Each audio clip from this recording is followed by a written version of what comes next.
ஏண்டா லேட்டு? சரி குடி மாப்பிள்ள, நம்மளுக்கு கொஞ்சம்.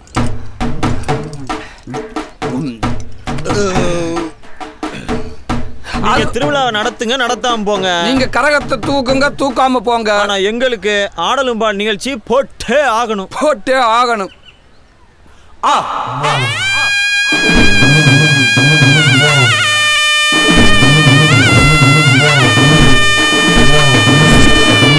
சரின்னு சொல்லுங்கப்பா. திண்டுக்கல் ரீட்டாவை பார்த்து ரொம்ப நாளாச்சு.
தப்பு பண்ணிட்டேன் மாப்பிள்ள, தப்பு பண்ணிட்டேன்டா. என்னத்தை தப்பு பண்ணிட்டேன்?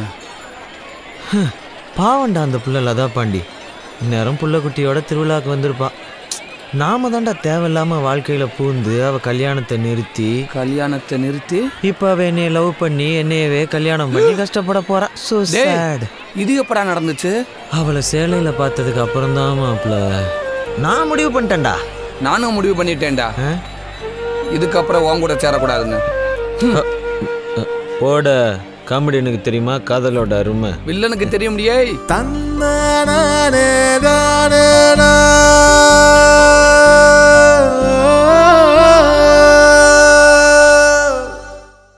கொண்டிருக்கும் திண்டுக்கல் ரீட்டாவின் ஆடலும் பாடலும் நிகழ்ச்சி. பாஸ் ஆக வேண்டிய வயசுல பாஸ். திண்டுக்கல் ரீட்டா வந்துருச்சா? ஏன்டா இவனுக்கு ஆம்புலன்ஸ் வந்துருச்சாடா? பாஸ், ரீட்டா வந்தா மட்டும் உனக்கு என்னையா வந்துட போகுது? அந்த கட்டையை பார்த்தா தான் இந்த கட்டை வேகும். 1 லிட்டர் பெட்ரோல் வாங்கி ஊத்துனா இந்த கட்டை எப்படி வேகும்னு பாக்குறியா? போய் லோ ஆங்கில உட்காந்து பாரு. போசே, ரொம்ப நேரமா நிக்கிறேப்பா. பேசாம போறியா? பண்ணாட்டிட்டு சொல்லிவிடுவா. ஏய் போசே ப்ளீஸ் போசே. போய் புள்ள குட்டி படிக்க வையா போயா. அடச்சே. ஐயோ. ஹலோ, மூட வேண்டியது நாங்க. அந்த பழக்கம் தான் உங்களுக்கு இல்லையே. ஏங்க சீக்கிரம் ரெடி ஆயிவாங்க, வெளியெல்லாம் கத்துறாங்க. கொஞ்சம் விட்டா அவங்க இருக்க வரைக்கும் கூரையை பிடிச்சிட்டு உள்ள வந்துருவாங்க போல. நீயும் ஜிகிஜிகின்னு தான் இருக்க. நம்ம 2 பேரும் சேர்ந்து ஒரு குத்தாட்டம் போடுவோமா? போங்க, எனக்கு ஒரே வெக்கமா வருது. ரத்தம் இல்லையா? வரும், நீங்க மட்டும் பாருங்கடா, மத்தவங்க தான்டா பாப்பாங்க. Hello check 1 2 3. அட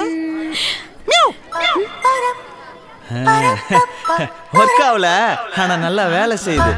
டேய் அப்படியே பேஸ் வையா, அப்படியே ஏத்து கோவர்தியா, அப்படியே கம்மி பண்ணியா அப்படியே அவன் கிடக்குறேன். முதல்ல டீயை குடியா. என்னையா டீ சாப்பிட்டுக்கிட்டு இருக்க? டீயை குடிச்சினா கொளுத்தி புடியா பாத்துக்க. வேலை நேரத்துல டீ.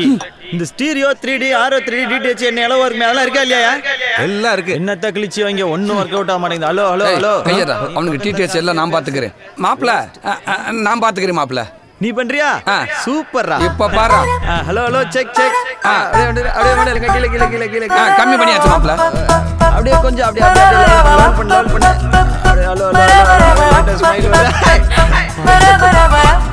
சூப்பரா மாப்ள. கத்துக்க அவன்கிட்ட இருந்து. 10 வருஷமா பழைய மைக் செட்டை வச்சுக்கிட்டு மூஞ்சி எப்ப பார்த்தாலும் உருன்னு வச்சுக்கிட்டு ஆள பாரு. உட்காருங்க.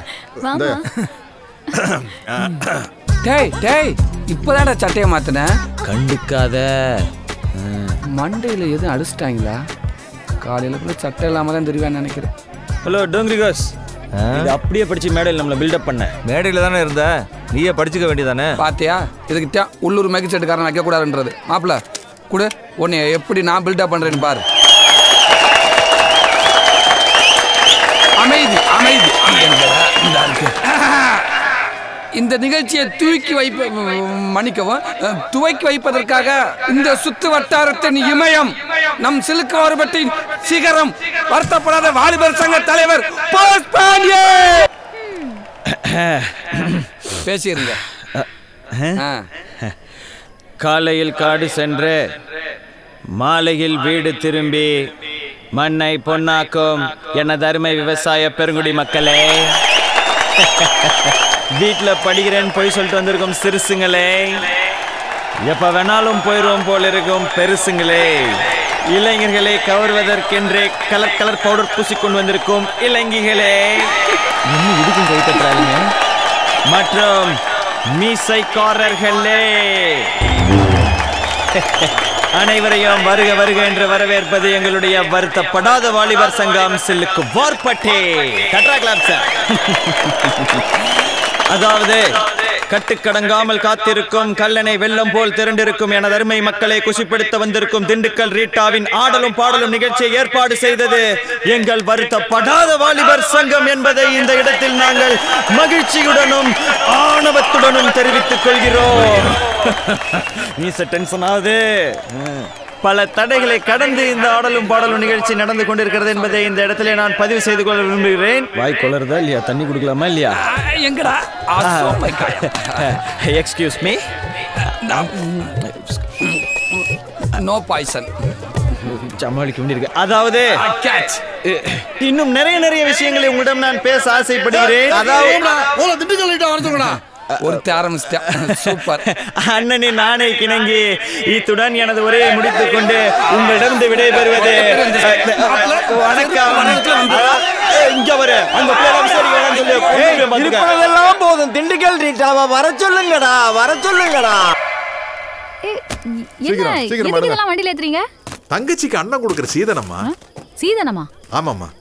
எனக்கு ஒரு தங்கச்சி இருந்திருந்தா இதெல்லாம் செய்ய மாட்டேனா? நீ எனக்கு ஒரு தங்கச்சி மாதிரி தானே. நீ எனக்கு செஞ்ச உதவிக்கு ஒரு சின்ன கைமாறு. அது இல்லைண்ணே, உங்கள் ஊர் திருவிழாவை நல்லபடியாக பாதுகாப்பாக நடத்தி கொடுக்க வேண்டியது என்னோட கடமை.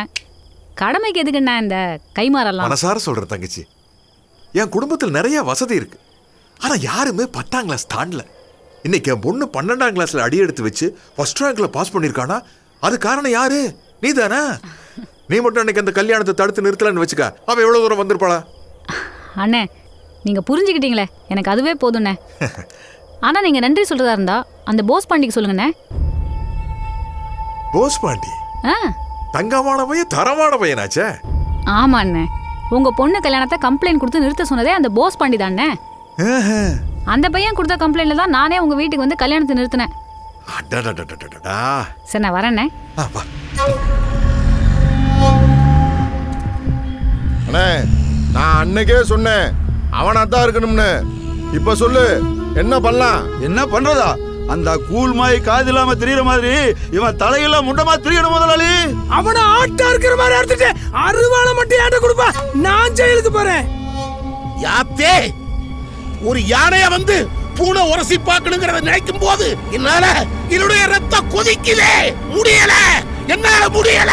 அவனை ஏதாவது பண்ணியே ஆகணும். அவனை கண்ட துண்டமா வெட்டி மூட்டையா கட்டி அவனை கம்பாயில எறியணும். என்ன சிவராண்டி சொல்ற?